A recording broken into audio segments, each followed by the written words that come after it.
नमस्कार बच्चों, आपको पता है कि हम केमिस्ट्री का चैप्टर 5 लेकर चल रहे थे, जिसका पार्ट हमने 5 डाला है, जो दैनिक जीवन में रासायनिक तत्वों के बारे में जानकारी प्रदान करता है। इसमें हमने अम्ल, क्षार, लवण व उदासीन अभिक्रिया के बारे में पढ़ लिया था तथा आरएनए के आधार पर भी संकल्पना को हमने पढ़ लिया है। अब हम जो पढ़ने जा रहे हैं वो वॉरेस लॉरी संकल्पना के आधार पर पढ़ने जा रहे हैं। उन्होंने जो संकल्पना, लॉरी ने जो संकल्पना प्रस्तुत की थी वो की थी 1874 से 1936 के बीच में। उन्होंने ये जो संकल्पना प्रस्तुत की थी वो दो वैज्ञानिकों ने मिलकर प्रस्तुत की थी। डेनिश वैज्ञानिक थे जॉनसन है बार्नस्टेड तथा अंग्रेजी वैज्ञानिक थे आपके थॉमस एम लॉरी। इन दोनों ने ये संकल्पना प्रस्तुत की थी। इन्होंने अम्ल और क्षार को ग्राही व दाता बताया। इन्होंने कहा कि वे पदार्थ जो प्रोटीन दाता होते हैं उनको तो अम्ल कहा इन्होंने, यानी प्रोटीन देते हैं हमें, है ना, प्रदान करते हैं, उन्हें तो अम्ल कहा। तथा जो वे पदार्थ जो प्रोटीन ग्राही होते हैं यानी ग्रहण करते हैं उनको इन्होंने क्षार कहा, है ना। ध्यान रखना, वे पदार्थ जो प्रोटीन दाता होते हैं, देने वाले होते हैं, वो तो अम्ल होते हैं। क्या होते हैं? अम्ल। और जो पदार्थ प्रोटीन ग्राही होते हैं वो होते हैं क्षार। इन्होंने एक उदाहरण से भी देखा कि इन्होंने HA प्लस भी लिया, है ना, जिसमें से A को माइनस किया प्लस HV प्लस में आए, तो इन्होंने क्या किया कि ये तो अम्ल थे और ये क्षार थे।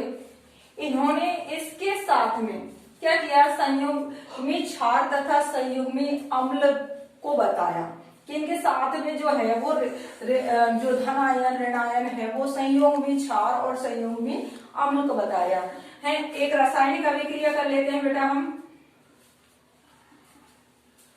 एक रासायनिक अभिक्रिया कर लेते हैं जिसमें क्या है, H2O लिया हमने तथा NH3 लिया, नाइट्रोजन ली, और हमने क्या लिया? जल लिया। उन दोनों को अभिक्रिया करवाई और अभिक्रिया करने पर हमें प्राप्त हुआ NH4 प्लस में प्राप्त हुआ, प्लस OH हाइड्रोजन हमें माइनस में प्राप्त हुआ।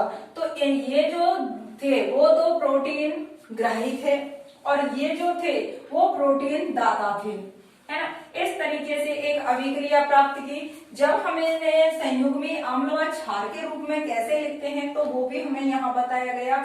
H2O माइनस किसके साथ? ये प्रोटीन दाता हो रहा है तो OH के साथ माइनस में हो रहा है, तथा NH3 माइनस NH किसके साथ में ग्राही हो रहा है? तो NH4 के साथ में ग्राही हो रहा है। इस प्रकार से एक रासायनिक अभिक्रिया लॉरी और वॉरेस के आधार पर प्रस्तुत की गई थी।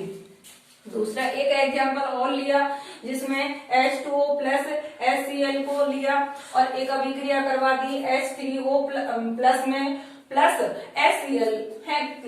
ये तो थे प्रोटीन दाता था तथा ये था प्रोटीन ग्राही है। इस तरीके से अभिक्रिया करवाई।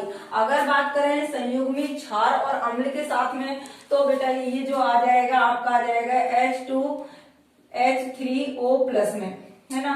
और अगर इसकी करवाएं तो HCl प्लस Cl माइनस में। ये इनके संयुग्मी अम्ल और संयुग्मी क्षार निकल के सामने आ जाएंगे। इसी प्रकार से बेटा हमारी जो थी वॉरेस लॉरी संकल्पना के आधार पर एक महत्वपूर्ण जानकारी थी जो आपको बताई गई है। आप ध्यान रखो, नोट्सों के जरिए इनको आराम से घर पे पढ़ सकते हो। लुईस ने अपनी संकल्पना को प्रस्तुत किया जो की थी 1923 में। इन्होंने भी अम्ल और क्षार को ही लिया, अम्ल और क्षार, लेकिन इन्होंने ग्राही और दाता के उसमें क्या किया कि इलेक्ट्रॉनों को शामिल कर लिया। किसको शामिल कर लिया? इलेक्ट्रॉनों ने, और अपने क्षार और अम्ल को परिभाषित कर दिया। वे पदार्थ जो इलेक्ट्रॉन युग्म ग्रहण करते हैं, इलेक्ट्रॉन युग्म ग्रहण करते हैं उनको अम्ल कहा, तथा वे पदार्थ जो इलेक्ट्रॉन युग्म त्यागते हैं उनको इसने क्या कहा? क्षार कहा। क्या कहा? क्षार कहा, है ना। क्या जो ग्रहण करते हैं वो तो थे अम्ल और जो क्या है इलेक्ट्रॉनों को त्यागते हैं वो क्षार कहलाए थे। किसके आधार पर? लुईस संकल्पना के आधार पर। विशेष ध्यान रखो और ध्यान से पढ़ो।